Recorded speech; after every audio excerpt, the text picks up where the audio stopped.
خاموشی بھی حضرت کی بھاری کئی خطبوں پہ، پتھر بھی پگھل جائیں تھی بات میں وہ تاثیر، ایسے تھے ہمارے پیر۔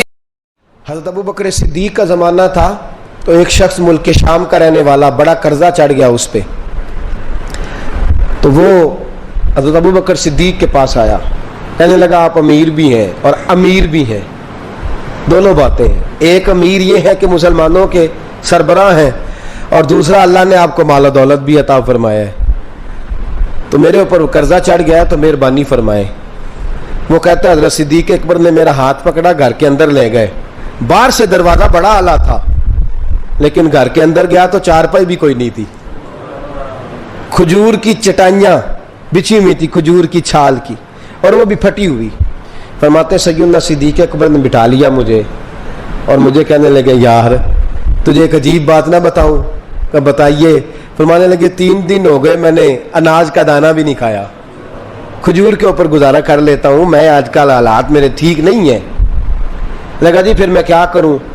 تو آپ فرمانے لگے تو عثمان غنی کے پاس جا۔ کس کے پاس؟ شخص کہنے لگا جی مجھے تو بہت سارے پیسے چاہیے۔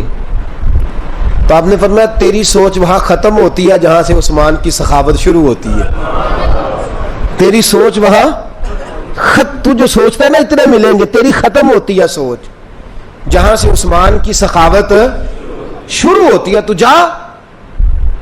کہنے لگا جی آپ کا نام لوں؟ فرمایا ضرورت ہی نہیں پڑے گی۔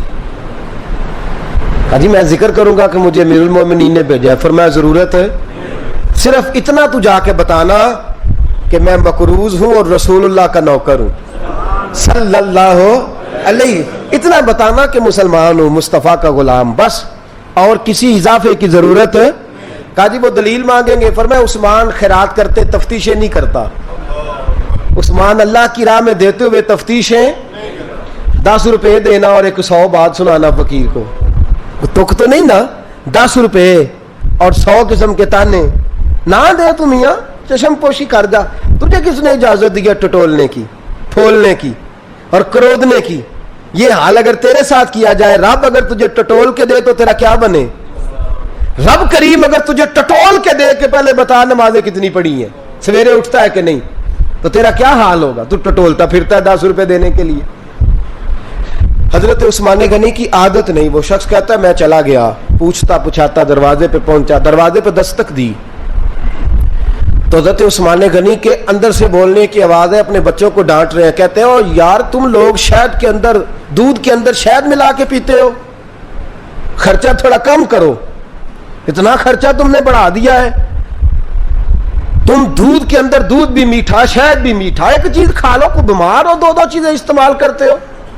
کہتے ہیں میں نے کہا ابو بکر تو بڑی باتیں بتا رہے تھے، اور اس قسم کے کئی واقعات حضرت عثمان غنی کے ساتھ ہوئے، وہ تو بڑی باتیں بتا رہے تھے، اور یہ آدمی دودھ شہد سے لڑائی کر رہا ہے اور مجھے کئی ہزار درہم چاہیے، دینار چاہیے، مجھے دے گا؟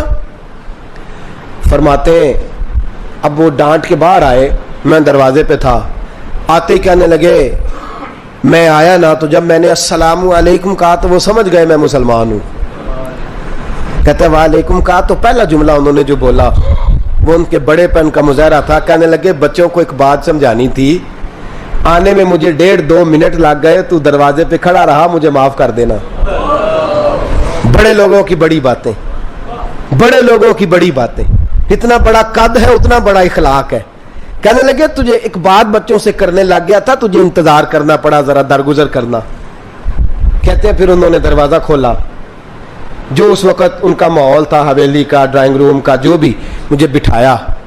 کہتے ہیں میرے لیے جو پہلی چیز آئی وہ دودھ کے اندر شہد ڈال کے وہ لائے۔ کہتے ہیں میرے دل میں خیال آیا گھر میں جھگڑا کر رہے تھے، مجھے پلایا، اس کے بعد کھجوروں کا حلوہ آ گیا۔ کہتے ہیں میں نے کہا بچوں کو کہہ رہے تھے ایک میٹھی چیز استعمال کرو، میرے لیے 3 آ گئی ہیں، 3 آ گئی، عجیب شخص ہے۔ کہتے ہیں میں لیکن ابھی میرا تصور جمع نہیں، میں نے کہا اتنا تگڑا نہیں جتنا حضرت ابو بکر نے بتایا ہے۔ کہتے ہیں کھلا پلا کے نا پھر پوچھنے لگے کیسے آئے ہو، کیسے آئے ہو؟ تو کہتے ہیں میں نے کہا کہ جناب میں مجبور ہوں، آج بہت سارے لوگ ہیں نا جن کے پاس کسی کی بات سننے کا ٹائم ہی نہیں، کہتے ہیں موٹی موٹی بات کریں، آخری حضرت عثمان غنی پوری کھلا پلا کے کہنے لگے کیسے آنا ہوا؟ کہتے میں نے کہا جی میں مسلمان ہوں، ملک کے شام کے مضافات کے ایک گاؤں کا رہنے والا ہوں، کچھ کاروباری مشکلات آئیں تو میں مقروض ہو گیا، میرے اوپر قرضہ ہے، مجھے کچھ پیسوں کی حاجت ہے۔ فرمانے لگے میں نے کچھ پیسے کہا، انہوں نے ایک آواز دی تو ان کا غلام آیا ایک اونٹ کے اوپر لدا ہوا سامان لے کے۔ کس کے اوپر؟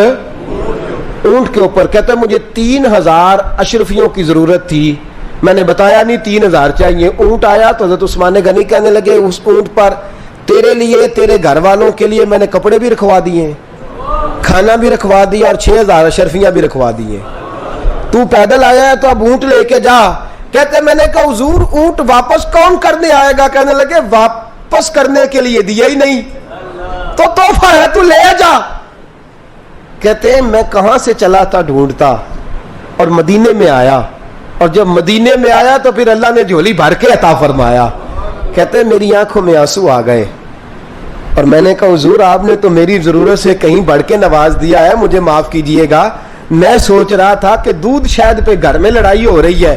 آپ فرمانے لگے رب نے جو مجھے پیسے دیے ہیں اس لیے نہیں دیے کہ میری اولادیں موج مستی کرتی پھرے، میرے مالک نے مجھے نوازا ہے تاکہ میں محمد عربی کی امت کی نوکری کروں صلی اللہ علیہ۔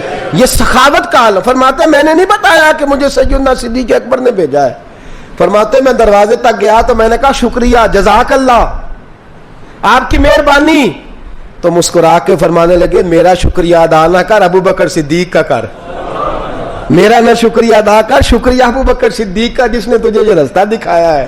فرماتے میں نے کہا حضور آپ فرمایا جاؤ جاؤ جاؤ تمہارا کام ہو گیا نا، تفصیلات میں نہ جاؤ۔ یہ شان سخاوت سیدنا عثمان غنی رضی اللہ تعالیٰ عنہ کی۔